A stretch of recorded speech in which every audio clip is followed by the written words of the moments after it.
যুদ্ধের ময়দানে কি তবে একা হয়ে পড়েছে ইসরায়েল? এজন্যই কি ইরানের বিরুদ্ধে যুক্তরাষ্ট্রকে ছাড়াই যুদ্ধে জড়াতে চলেছে ইহুদিবাদীরা?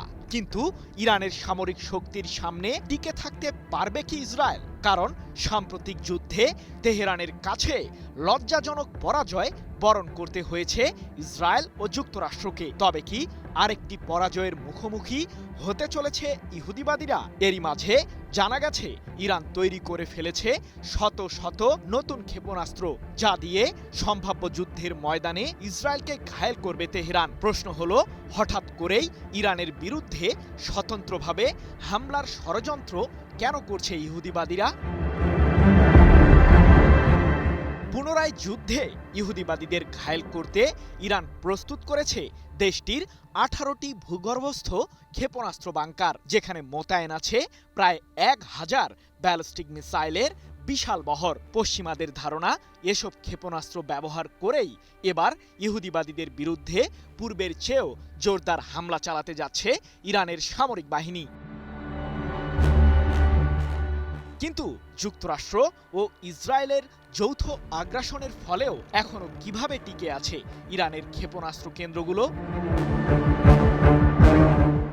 মূলত সাম্প্রতিক যুদ্ধে যুক্তরাষ্ট্র ও ইসরায়েলের যৌথ হামলার শিকার হয় ইরানের ওই 18টি ভূগর্ভস্থ ক্ষেপণাস্ত্র বাংকার, যার ফলে মাটির নিচে তলিয়ে যায় বাংকারগুলোর 69টি প্রবেশ পথ। তবে ইহুদিবাদীদের বিরুদ্ধে সাময়িক যুদ্ধবিরতির মাঝেই সেই মিসাইল ঘাঁটিগুলোর 50টি প্রবেশ পথকে মেরামত করতে সফল হয়েছে তেহরান, যার মাধ্যমে আবারও মিসাইল সক্ষমতায় ঘুরে দাঁড়িয়েছে ইরানের সামরিক বাহিনী, এমনটাই দাবি আন্তর্জাতিক সংবাদ মাধ্যমগুলোর।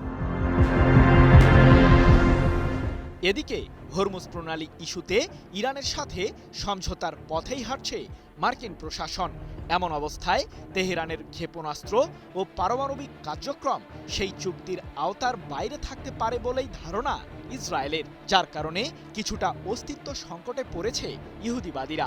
টালমাটাল এই পরিস্থিতিতে ভিন্ন ধরনের ষড়যন্ত্রের ছক এঁকেছে ইসরায়েল। ইরানের বিরুদ্ধে স্বতন্ত্রভাবে পদক্ষেপ নিতে নিজেদের সামরিক বাহিনীকে প্রস্তুত থাকার নির্দেশ দিয়েছে ইসরায়েলের সরকার। এ প্রসঙ্গে ইহুদিবাদী দেশটির প্রতিরক্ষা মন্ত্রী ইসরায়েল ক্যাটস বলেছেন, ভবিষ্যতেও ইরান যাতে পারমাণবিক অস্ত্র তৈরি করতে না পারে তা প্রতিরোধ করার জন্য আমরা স্বাধীনভাবে পদক্ষেপ নিতে পারি। মার্কিন প্রেসিডেন্ট ডোনাল্ড ট্রাম্প মূলত যুক্তরাষ্ট্রের স্বার্থ সংশ্লিষ্ট বিষয়েই ইরানের সাথে আলোচনা চালিয়ে যাচ্ছেন। তবে এক্ষেত্রে বাদ পড়তে পারে ইরানের ক্ষেপণাস্ত্র কর্মসূচি, এমনটাই শঙ্কা ইসরায়েলের প্রতিরক্ষা মন্ত্রীর। 12 জুন এক প্রতিবেদনে বিষয়টি নিশ্চিত করেছে ইসরায়েল ভিত্তিক সংবাদ মাধ্যম দ্য টাইমস অব ইসরায়েল। কিন্তু ইরানের ক্ষেপণাস্ত্র কার্যক্রমকেও কেন বন্ধ করতে চাইছে ইসরায়েল? কি বুঝলেন ভাই? অনলি যেটাই চাই। মধ্যপ্রাচ্যের দেশগুলোর মাঝে সবচেয়ে বেশি ব্যালিস্টিক মিসাইল রয়েছে ইরানের কাছেই, এমনটাই দাবি পশ্চিমা সমরবিদদের। আর এ বিষয়টিকেই সবচেয়ে বেশি ভয় পায় ইসরায়েল।